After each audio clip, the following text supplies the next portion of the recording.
Good morning.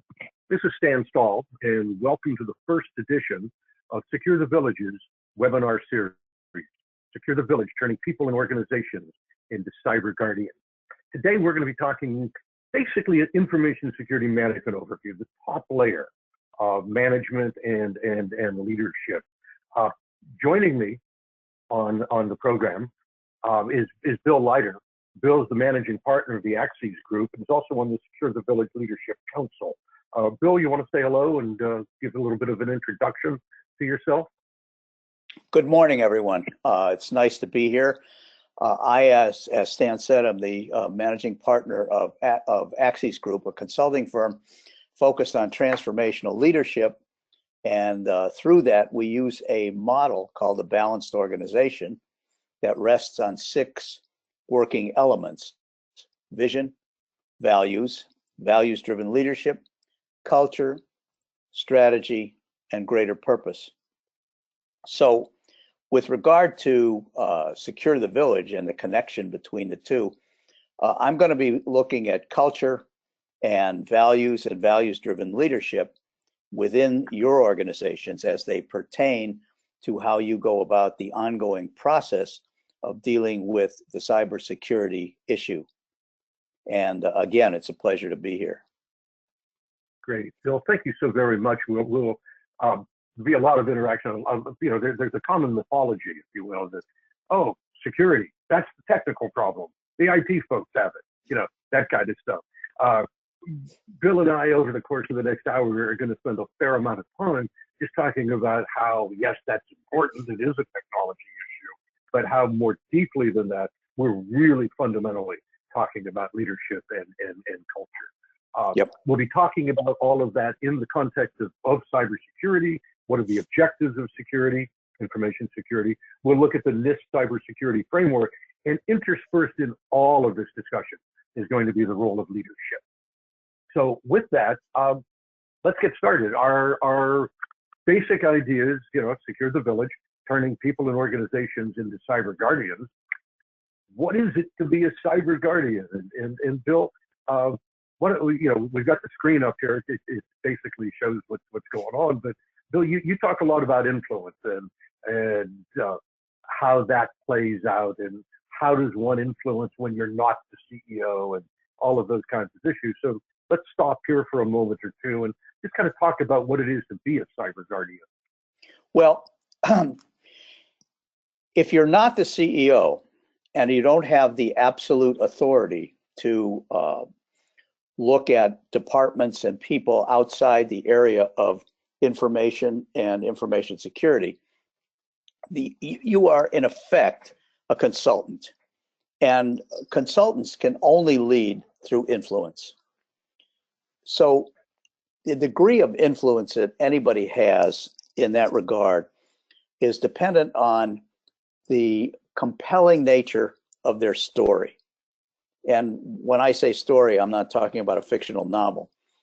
I mean the story of how cybersecurity plays out with your people, your industry, and what you need to do to have the CEO's ear, so that you have an advocate in the position of the CEO, and that initiative, you have the resources you need to do the job that's required, and that you have a seat at the table. You have the CEO's ear when issues of cybersecurity arise, and they go far beyond just, as we all know, the information itself, but really you're talking about the behavior of people within the industry.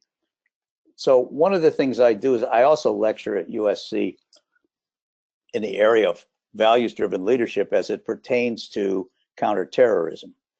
And really we're talking about the way public organizations get together to combine their skills and collaborate in fighting terrorism.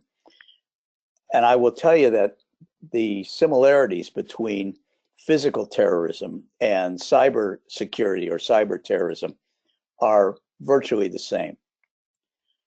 And there's always a strong behavioral component in addressing the problem and staying ahead of it. And it's interesting too, because we'll talk about that. Even when one looks inside of IT, it shows the behavior of the IT people that plays a role. Bill, when you and I were talking about this yesterday, you said something I thought was extremely profound. That part of security's job, as one example, I mean, one of the things we regularly see as a challenge is helping the HR people get involved. Again, the all too common myth is, oh, we're HR, we don't need to get involved because IT's doing this. And in fact, when you start talking about behavior, you're actually now right in the domain of what HR should be talking about. So you and I talked yesterday a bit about how the security folks can make HR a hero. You want to say a few words about that as well? Well, yes, and of course this assumes that HR in your organization does have a role to play in ongoing training. By working together, HR will develop capabilities for conditioning behavior, adapting behavior, excuse me, adapting behavior, so that people look at situations differently. And what has routinely been characterized as benign behavior, like opening emails or keeping the whole world aware of where they are physically at any given time. All of the assumptions we make about normal human behavior are up for review, because what we consider as normal really creates portals of entry for all the bad actors in the world, and that's a growing population too. So by bringing HR into the solution arena, we really give the people who are responsible for training an opportunity to be creative and to deploy their skills in responding to what is more and more being recognized as a vital part of ongoing operations. It's not the elephant in the room. It is a herd or a whole population of cockroaches that are looking to invade the organization through every conceivable hole that they can crawl through.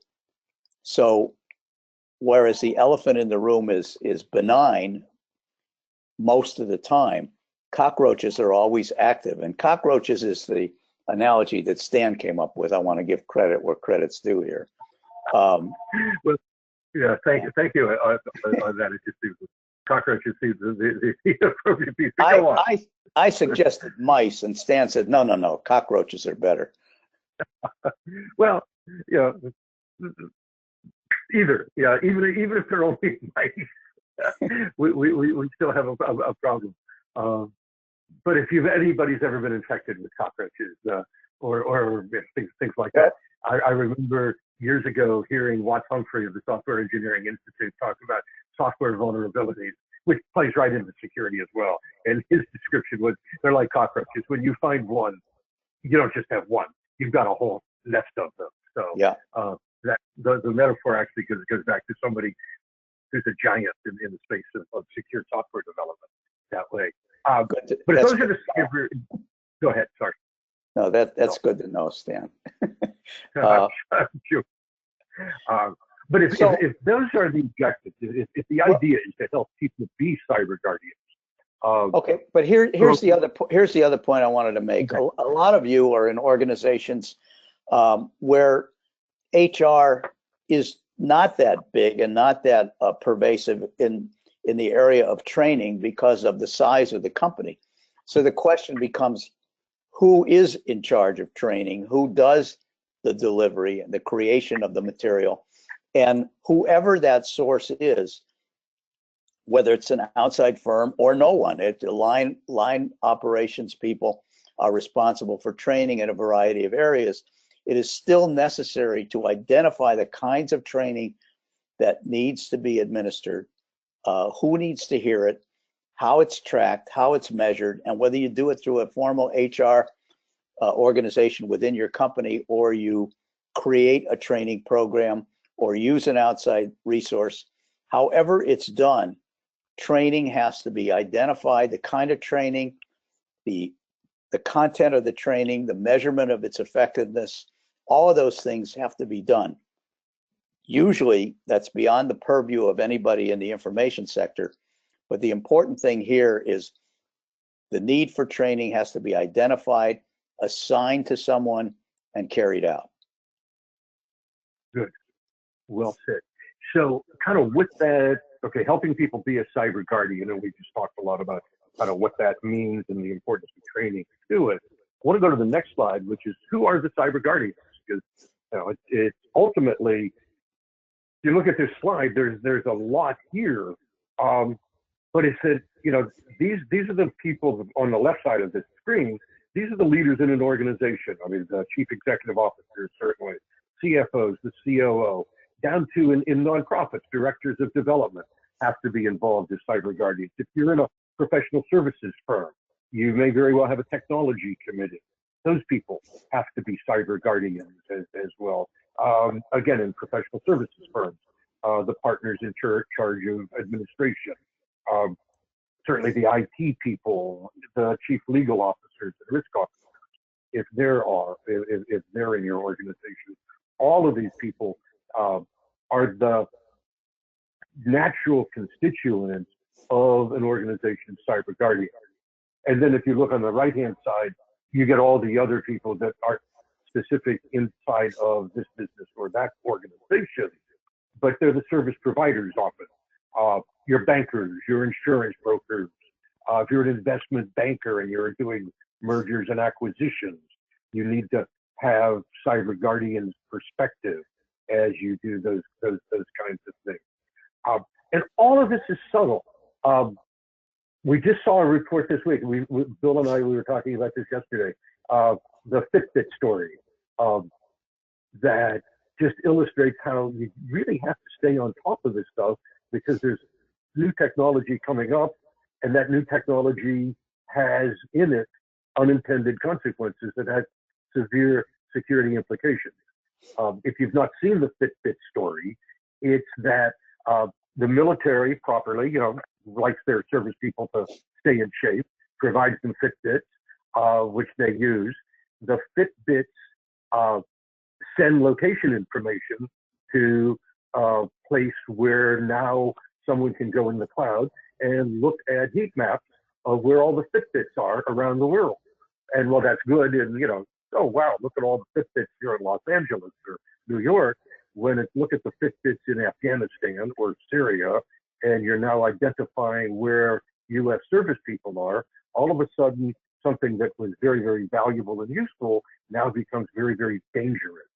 And that's how the need for adaptation is continual here. There's a geopolitical effect in that particular situation in that the bad guys are now able to identify the location of secret American bases that nobody is supposed to know even exist.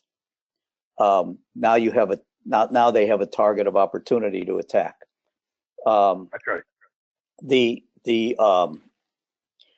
one comment I wanted to make about this list of cyber guardians is the CEO, because that person's support and sponsorship is essential for cultural adaptation that goes beyond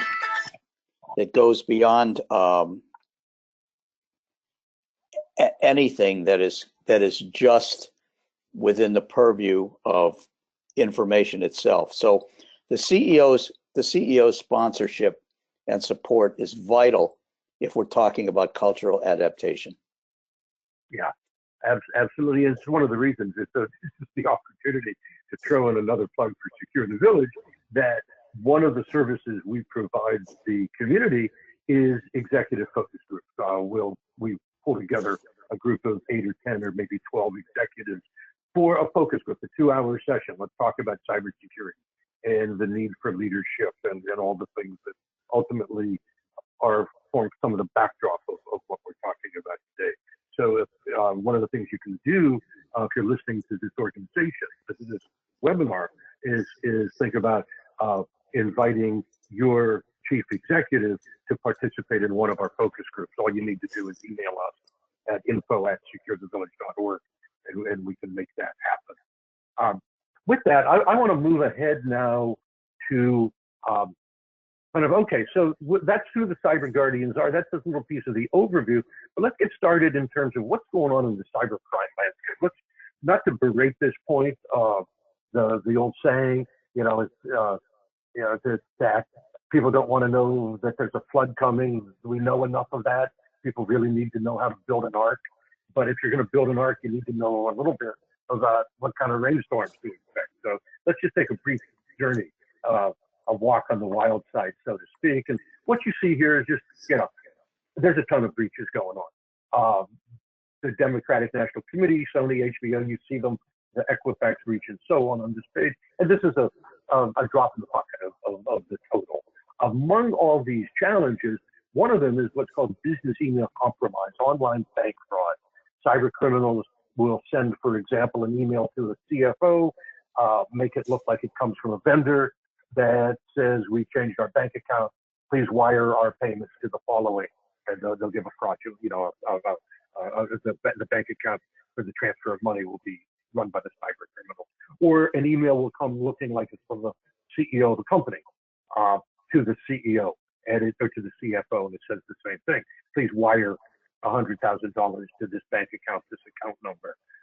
In LA alone, we know of $14 million a month the FBI says in this business email compromise. And if you think about that, that's 3,000 jobs here in Los Angeles that we lose to just business email compromise alone, let alone all the other kinds of security. And one of the ongoing myths is that, security is a problem of big companies. We don't have a lot, nobody's going to want us and all. And we'll talk more about this later. But just look at this chart that 43% in 2015 of cyber attacks targeted small businesses. There have been studies that as many as 60% of these companies go out of business within 6 months of a breach. Frankly, I think that number is high. I think that was before ransomware became as prevalent as it is, but it's still a significant number. And Bill, at a minimum, you can talk about this. You look at this from the CEO's world. A small business victim, even if it doesn't go out of business, certainly the implications, the losses can be dramatic. Well, yeah, and I know that insurance is viewed as a prime vehicle to mitigate the losses, but the thing that you cannot insure is the loss of trust. And when you suffer a cyber attack, and it was deemed rightly or wrongly to be the result of carelessness or lack of attention on your part, you give the marketplace a chance to make different decisions about who to do business with. And basically you put yourself in play, and you've lost a great deal of competitive edge and the value proposition, and you give people a chance to change suppliers of whatever it is you're providing. That's a loss you cannot insure against. And when you lose somebody for that reason, it's really, really difficult to get them back. The other side of that coin is if your competitors are falling prey to cyber attacks and you're not, you now have a competitive advantage and an opportunity to gain market share. So, I mean, that sounds callous, I think, but it's real, and it happens. And I've talked to small business owners who have experienced both sides of this. And on the opportunity side, they've said, it's not measurable or quantifiable in large numbers, but they have said they've noticed an uptick in people just coming and wanting to do business with them because they felt safer. Mm-hmm. And looking back to the other side of that here, what we built on this chart is all the various costs of an information security event, including over on the right-hand side, both missed opportunities, loss of competitive position, loss in brand value that you've talked about. Before that, I mean, there can be direct financial losses, $100,000 going out the door in business email compromise, for example. You've got to disclose a breach to your customers and all the costs associated with that. and so on. There's also really wasted management time and stress. I mean, we've seen when we get called into a client that's undergone a breach or a loss of sensitive information or some kind of security event, management ends up, first of all, really wasting their time having to deal with this instead of dealing with how do we increase sales, increase profitability, do a better job with our people, et cetera, et cetera. There's all this, and it's stressful. We have a client now, we've been working through this with them, and it carries a heavy burden on their people. And then to your point, Bill, what you just talked about is the competitive advantage that happens to organizations that do a better job of security management. Right, right. Bill, you want to jump on this slide? Well, the other thing I should have mentioned is that when if you're one of those who does experience a breach and you've lost some information, it's very important that you get out in front of it. You want to be the teller of the story, not put in a position of reacting to somebody else's story. I know this from a lot of time spent as a CEO, and we had some bad news to deal with. It didn't involve cyber, it involved other things, but it was critical that we got out in front of the story in order to maintain and regain trust. However, when you do that and you talk about what solutions you've put in place or what countermeasures you put in place, it's critical that they work. Today's, it was either the LA Times or the New York Times, had an article about Equifax's solution for their customers whereby they could freeze their credit reports with their cell phones. And it was as easy as 1, 2, 3. There was only one problem: it doesn't work. And so now they've got another crisis on their hands for offering a solution that is in fact another problem. So, I mean, it sounds kind of obvious that it would be, kind of stupid to do that, and yet it's done all the time. So yeah, I mean, it sounds pedantic to have to talk about it this way, but the only thing that makes it real is it continues to happen. So my only thought is that just people are just rushing to try to put half-baked solutions in play without really thinking through the problem, creating solutions that really work, and talking about it, doing it and talking about it in a timely way. I think the slide that you're seeing now is pretty self-explanatory. If you could imagine yourself as the best cybersecurity firm in your industry, your marketing and advertising and PR folks could have a field day with that as a campaign message. Yeah,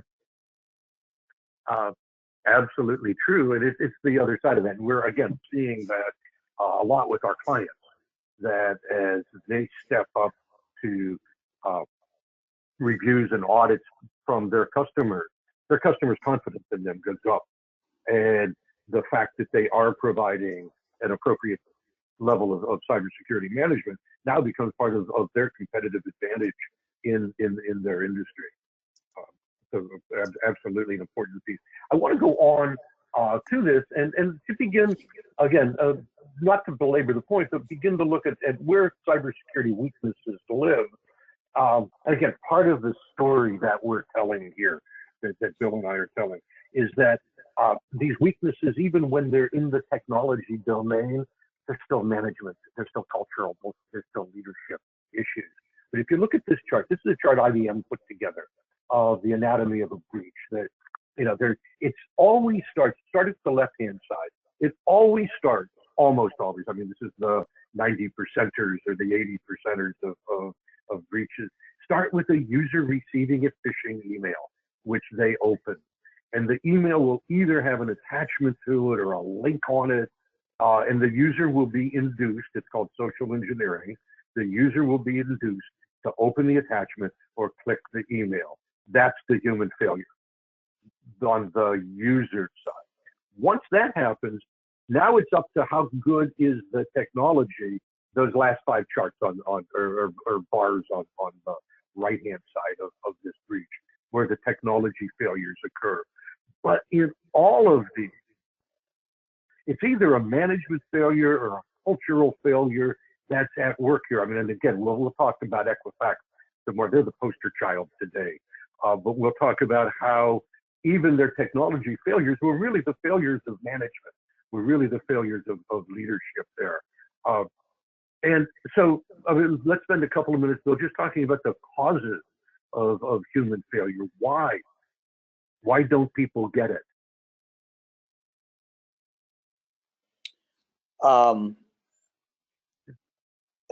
That's a big list. That is a big list. What we have is the predominant feeling today is that these bad things happen to other people, and behavior doesn't really need to change.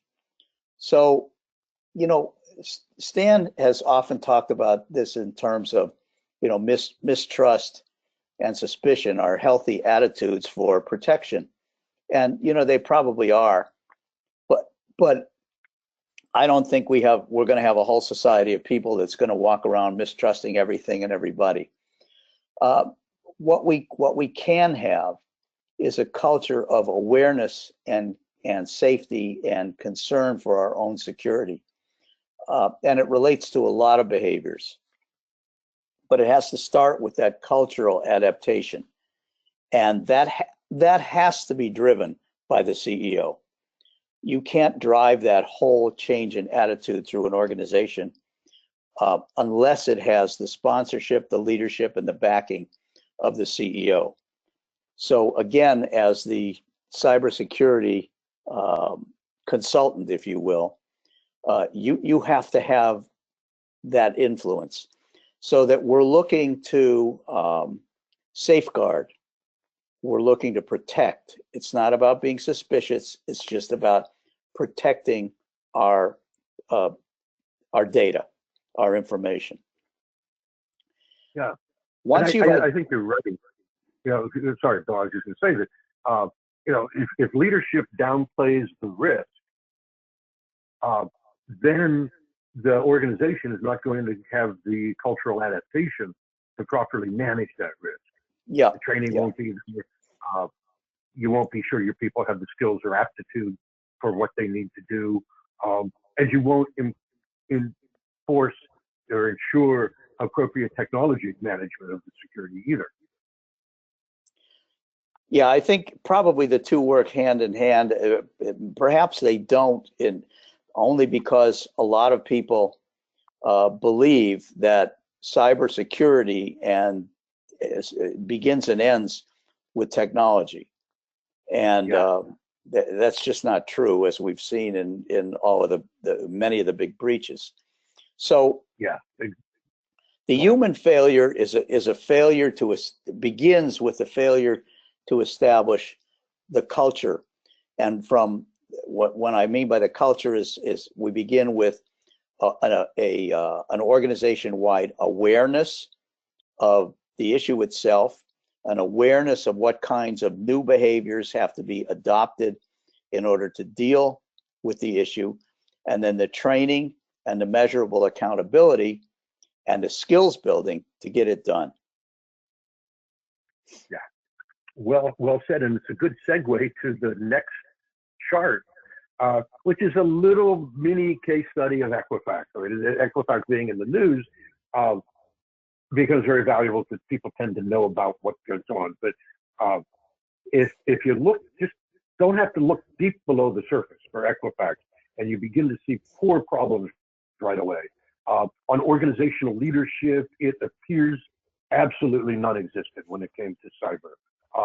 Equifax's, you listen to the former CEO who lost his job over this breach, and it was like, oh, it's IT's responsibility. And he threw IT under the bus in his testimony to Congress, and nobody stopped to ask him, well, who trained IT, who said IT should do this, where was the leadership that wasn't existent.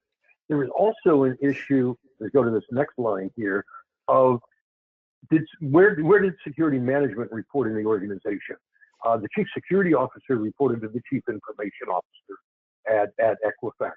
That means that the resources that the chief security officer gets, he's beholden to the chief information officer. And there's a conflict there. The chief information officer has got to keep the business running. The chief security officer has got to say, slow down. We got to make sure we're doing things securely. It's like the CIO is responsible for making sure you got that 9,000 horsepower engine and it's able to go from 0 to 60 in a microsecond. CSO, the chief security officer, needs to know, hey, dude, we got brakes on this car. And those are different functions, different necessities, if you will. If you look at how well was IT security managed, I mean, take what I just said and say, yeah, but that's abstract, that's not meaningful here. It wasn't just the specific break-in that resulted in the loss of that information that, 190, 150 million records that Equifax lost, all of our stuff. The CEO, as I said, threw IT under the bus, threw security under the bus and said, oh, they didn't patch a portal into the network, but in fact, another portal into the network was inadequately protected. This down in Argentina. There are stories, and we tweeted them over the months, of several people, both inside and outside Equifax, saying, hey, we got a problem with security here. We're not managing it well. Leadership didn't do anything about it. It thought that they weren't warned. And then when they had the incident, when they had the breach, they were not at all prepared for it. It was like looking to Keystone Cops with their response. Bill, you mentioned one of those where, click here to freeze your credit, and that link wasn't working properly. They also tried to keep people from freezing credit. Why? Because if your credit's frozen, Equifax can't sell your credit report. Again, another conflict there. So if you look at Equifax, it's like they did like nearly everything wrong. And if you segue from that, so what do we know about small and medium-sized organizations? And here we've listed 8 different security criteria that need to be looked at. And you're looking here at our experience. We deal with a lot of small and medium-sized companies, mid-market and smaller companies. And this is also what we see from just being very sensitive to the news of cyber in the world. Organizational leadership, very rare. Security management reports to the executive, very rare. IT usually manages security. Risk-based policies and standards, rare. There'll be sometimes legal policies and there'll be an employee handbook, but those aren't policies and standards on security. Has the organization identified and controlled sensitive information? Not often. Healthcare does it a little bit better. Financial services often will at least have the financial services piece of it. Payment card industry people, if you take credit cards, they may have a good understanding of what the credit card information is, but that's going to be the limit of what they've got there. Staff awareness, education, training, culture change. Sometimes annual awareness training, if it's legally required. Otherwise, most businesses that we see, most organizations we see, don't do security training. Do they manage their vendor security? Only in the legal cases like HIPAA, which requires a business associate agreement, but that's a legal document, not a how well is our vendor managing security. And particularly when we're talking about the IT vendor who's got the keys to the kingdom, they have access to the most sensitive information of an organization. Very rarely do we see any in-depth look at how well does IT, how do they even manage their own security so that a breach of them doesn't become a breach of us. That is all very rare. And what there is ad hoc. Executives, again, continue to think that IT is managing security. There's little transparency, in part because there's a disconnect. executives and IT folks tend to speak in different languages, and that's one of the challenges that goes right to culture. And then the final, be prepared. That's again very rare. Everybody claims to have backups. We'll go into organizations and discover that their backup program isn't working right, or even when it is working right, nobody's documented what it is to rebuild a server.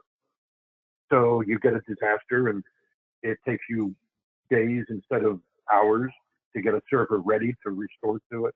So we get a lot of challenges, just as you can see right here, with these small and medium-sized organizations. And yet the reality is that we need to do much better than this. We can do much better, very much better. Every year, Verizon publishes a breach investigations report, and regularly they show that 80% of breaches are preventable with basic security. Bill, you and I, again, we were talking about the Manhattan Beach car crime illustration. I mean, let's bring it from the virtual, the technical, the information, that abstract thing.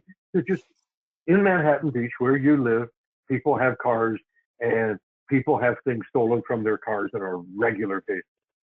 Yeah, it's there's a myth about Manhattan Beach. People think it's Mayberry from the 1960s, and it's safe and everybody's nice, and nothing bad ever happens to people who live in Manhattan Beach because we're all protected by this cloud of goodness.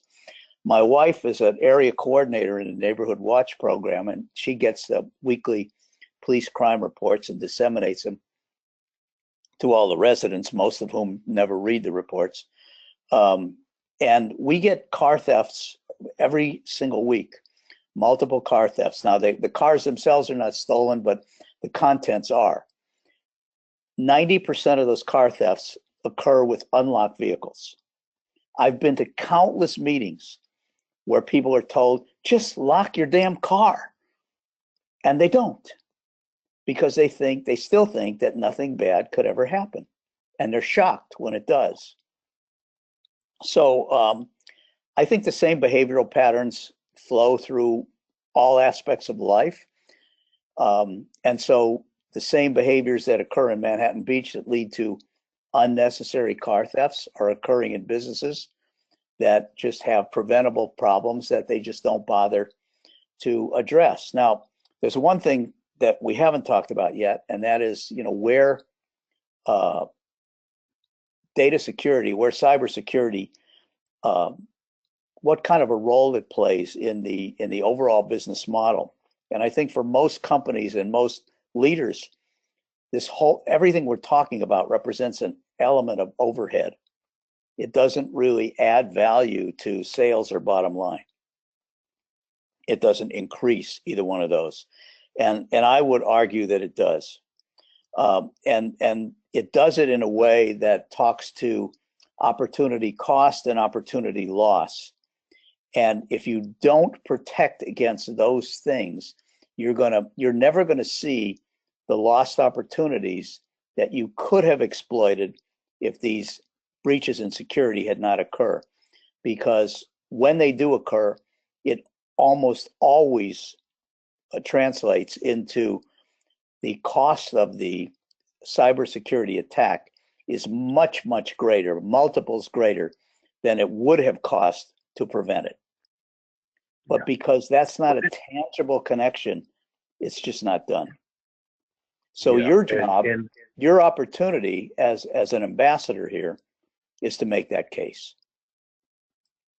I think that's part of your influence. Absolutely, I think so too. The discussion around, it's just as we need to change the default positions of people's attitudes. Right now, it's not going to happen to me. I'm not going to lock my car, and I'm going to leave that laptop there because I live in a town that we're safe. But the default's got to be different. It's got to be. There will be multiple attacks. We don't know when. We don't know by whom necessarily, the frequency, but we know we're under attack. That's got to become default. And as the technology gets more and more complex, it's only going to get worse. So we've got to build a default position where security is what people are thinking of, feeling all the time. Just like, you walk into a bad neighborhood or a risky situation, you can feel the hair on the nape of your neck, the back of your neck stand up. We need to get that same thing into security. And that's a segue to this next phase of this program, of the presentation, which is, how do we manage it? How do we get our arms around this stuff? In part, we're never going to be perfect. That's Vince Lombardi, but we got to chase perfection, because if we do that, we can catch excellence. So with that, I want to play a clip. To get to my final question, I was struck by the assistant director of the FBI saying this could happen 90% of corporations. If the corporation came and said, what can I do to protect myself? Well, I think the number one thing that we tell you have to do is you've got to, at the board and the CEO level, take cybersecurity as serious as you take business operations and financial operations. It's not good enough to go to your CIO and go, are we good to go? You've got to be able to ask questions and understand the answers. So that was General Brett Williams. He was on George Stephanopoulos' show in December of 2014 after the Sony attack.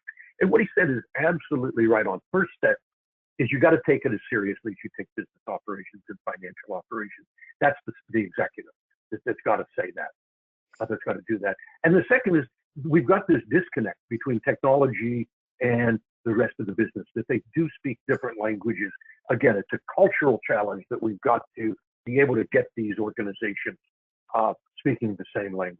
In that context, so what is it that we're trying to manage here? Ultimately, it's what's on the right side of the screen. We're looking at impacting business risk, loss of money, loss of brand value, loss of competitive advantage, all of those things. What you see on the left side of the screen are the kinds of information risk, not an exhaustive list. That would be charts and charts and charts. But some of the things have to be sensitive too, from cyber fraud, business email compromise, denial of service attacks. Your computers suddenly are unavailable to you. We've got to add regulatory compliance into the mix. And we've not talked about disasters at all, but certainly for those of us who live here in California, the Los Angeles area, we're subject to earthquakes. We've got fire situations that can destroy things. I mean, there's terrorist attacks and so on. We've got to be prepared for those. When we look at kind of at a top level, when you talk about information security, we tend to emphasize the confidentiality struggle, that challenge, but we're also looking at integrity and availability. Integrity is our data accurate, or can somebody come in and change the data? Can Bob go in and change his salary? Just one kind of example. Or can Bill sabotage our production environment? Let's say the day before he walks out the door to take a job with your competitors. And then availability as the third leg of the triad. Can we keep going with our business operations being maintained here? This is the CIA triad, and it's a critical piece of just how does one think about cybersecurity? Stan, Yeah. could you go back one slide? Yeah. Yeah, this one. Manage information risk. If as the chief security officer, you're not trying to make your CEO a subject matter expert with the same body of knowledge and information that you have. That's just not even appropriate. But what you can do is help the CEO ask better, more comprehensive and more issue-oriented questions. If you were to give your CEO the list on the left and say, these are the kind of questions you as a CEO need to be asking so that we in the organization can answer them. If I was a CEO, I would love to have that checklist on the left as my kind of primer on where I should be asking questions and who I should be asking. Good. Yeah, good addition to the dialogue, Bill. Very, very true. It's very much it's the questions that get asked that become the profound changes in the businesses we want to see. And by doing that, you begin to make a more compelling case, and your credibility rises. Yeah, and that goes to the point we made earlier about the need for cyber guardians to build that ability to influence others, particularly the executives here. So yeah, absolutely. I do want to move on in the interest of time to first this chart. These are the 5 stages that the National Institute of Standards and Technology have identified in their framework for improving critical infrastructure cybersecurity. It's becoming the de facto standard, if you will, around frameworks for management. You've got to, and just to jump to the next slide, puts it into deeper layers. You've got to identify the information you've got, assets, your business environment, how you're governing security, which is what's the CEO's responsibility. There's protecting information, being able to detect it when something goes wrong, being able to respond. That's your incident response plan. And as you mentioned earlier, Bill, communications is a key piece of this. You've got to be able to get out in front of any stories. Your ability to recover, that means getting back to normal operations. That too, there's a critical communications piece to it. And in all of that response and recover, there's improvement. Every time you have an incident, that's an opportunity, not just to take care of it, but to look at, okay, how did this incident happen?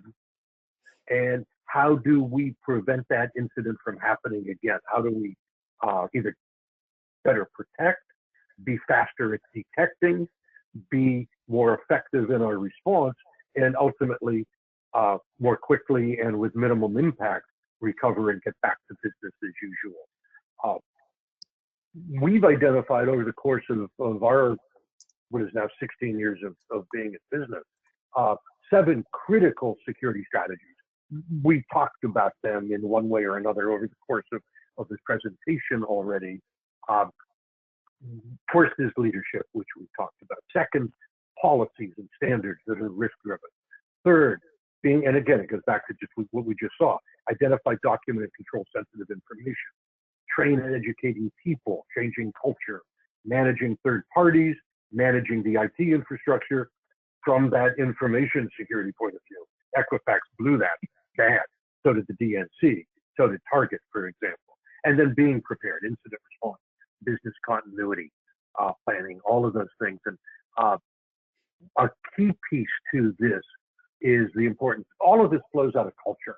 And Bill, you're the one who taught me the Peter Drucker quote, that culture eats strategy for breakfast. We can do we can have all this stuff formally done, but if we don't have a culture that supports it, it ain't going to happen. And That's don't right. you want to jump in and augment that? That's right. Yeah. Yeah. We talked about earlier, we talked about the number of businesses, small and medium businesses, that fail as a result of a cyber attack. And in large companies, we see wholesale management changes. The CEO of Target stepped down. We see other kinds of security breaches inflicted on people. Volkswagen, Wells Fargo Bank, where the CEOs have lost their jobs. Well, you can't fire the owner of a business, but you can put the business out of business. And that's the equivalent of an owner getting fired. He no longer has, or she no longer has, a business to run. So they're really 2 aspects of the same result. If we don't begin with culture, we don't have a prayer.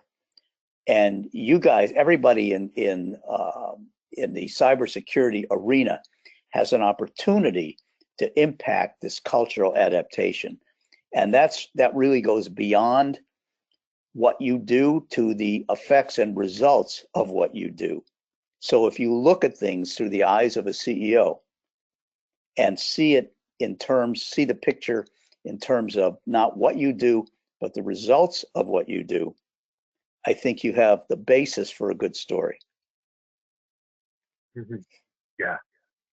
Yeah. And again, moving along, the lead person in the organization responsible for managing the information security program is the information security manager, sometimes called the chief information security officer in larger companies, the CISO, CISO. that person's got to have the organizational responsibility, the leadership, the accountability for managing the program.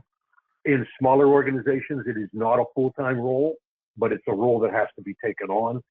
We find it's often played by the CFO, who takes on that responsibility, sometimes the chief operating officer, sometimes it's the director of IT or the CIO. In terms of job requirements, and again, it goes back to being a cyber guardian, having that voice, being senior leadership. We'll sometimes walk into the organization and the top security person is an IT vendor. Wrong answer. Top security person's got to be somebody with senior leadership in the company. That person clearly has got to have a desire to take on this challenge. We're in crisis time with cybersecurity, and our businesses are. So there's got to be the desire to take on this challenge. From everything you've seen, the ability to work across the organization is absolutely essential. And that means a reputation both for consensus building and getting things done. That combination.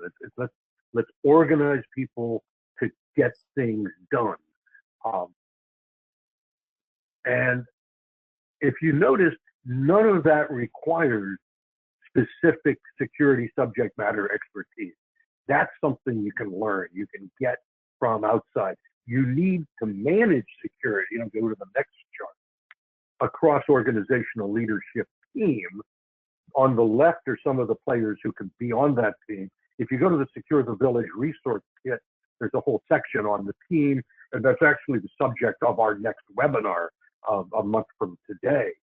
In addition to the team members on it, come the subject matter experts, particularly information security management, very different, as we talked all throughout this webinar, different from IT.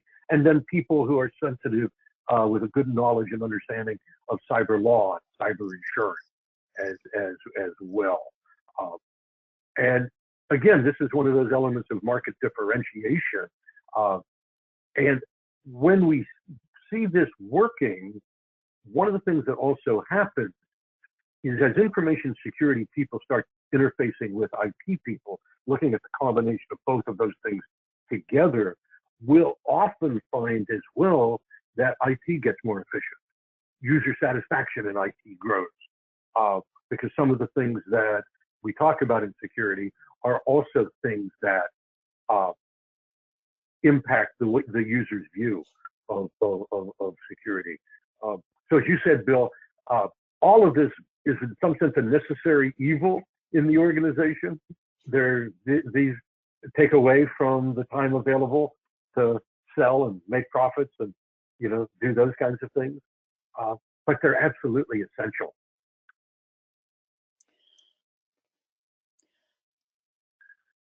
So, Bill, you have any, before we jump to the assignment, you have any other comments to make? Well, and yeah, just one observation, really. At Volkswagen, the senior leadership there consciously committed a crime. They polluted the air in order to sell more cars, and they did it consciously. It's gonna end up costing them something like $20 billion. They have a fund for these kinds of events of $34 billion, which means that they have legitimized criminal conduct and made it a line item in their operating statement. Now, if they can do that, you sure as hell can make it a legitimate expense in your you can make cybersecurity a legitimate expense in your organization. That's my challenge to everybody. If crime can be okay, certainly cybersecurity can also be okay. You would hope so, yes. And that gets us to kind of, if you will, the assignment. So one of the things we want to do with our webinar series is help the people who are attending this. And we've got nearly 100 people who registered for this webinar. Is what are the action steps? And this one, frankly, is a baby step. We'll do more later as we get you all further along. But right now, between now and the next webinar, next month, go out in your organization and identify who the information security manager is. If you're an IT vendor, a managed service provider, go to each of your clients and ask them who their information security manager is. Get a name, take names here. Have those people just send us their contact information, info@SecureTheVillage.org. We'll follow up with an informational questionnaire. And if you look at the proverb, if you don't know where you are, a map won't help you. We'll send this questionnaire back. You'll find out where you are on your map of your cybersecurity management capability. You'll send that back to us, and we'll look at it and craft you a basic roadmap for getting to the next level, building your team, doing the risk assessment that has to be a part of security and so on. So we'll get you that if you get us your contact information. And again, if you're in a company, who's the security manager in that company? Could be you, could be somebody else. But get us that information and we'll start this process of moving along.